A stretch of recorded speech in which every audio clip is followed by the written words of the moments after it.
The problem was, it was only for 1 hour on a Sunday morning. The rest of the week, faith and church didn't exist. I knew the story of the Bible, the structure of it, and I knew what happens there, but there were a few pieces missing.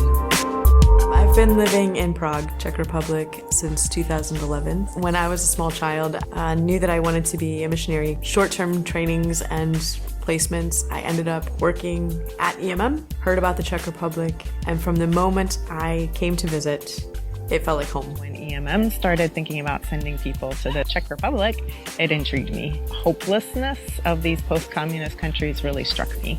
I wanted to share some of the hope of Jesus with people. During the Mass that I would go to with my parents, I just remember experiencing God, encounters with Him. I would say the Czech Republic is influential in modern missions, have a rich history of prayer and of mission. That has had impact on the church today. However, most of the population, over 60%, would say that they're atheist. This guy that I had just met offered that him and I get together and read the Bible. It's interesting. I'm a believer and you're a believer. It's going to be a waste of time for both of us, isn't it? One specific piece that was life-changing was in Ephesians 2:8 and 9. For it is by grace you have been saved through faith. The first time I read it, it was a shock. It was like hitting a wall. I had to choose, am I going to believe what I had believed all my life, or am I going to believe that what the Bible says is true?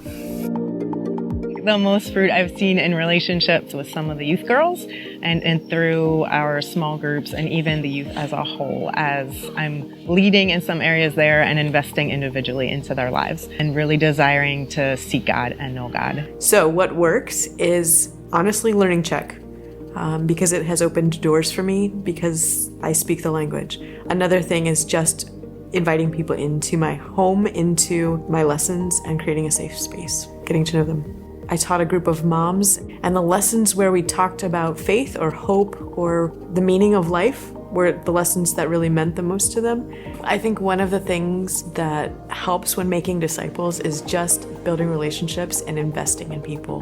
When people feel that they are important to you, it impacts them and it opens doors. Well, for me, the call is to just live differently. They see it because it's different. An everyday battle. Do I choose to pick up the gloves and choose to encourage and faith, or do I choose to blend with the crowd? One thing that people in this country do not have, that's hope.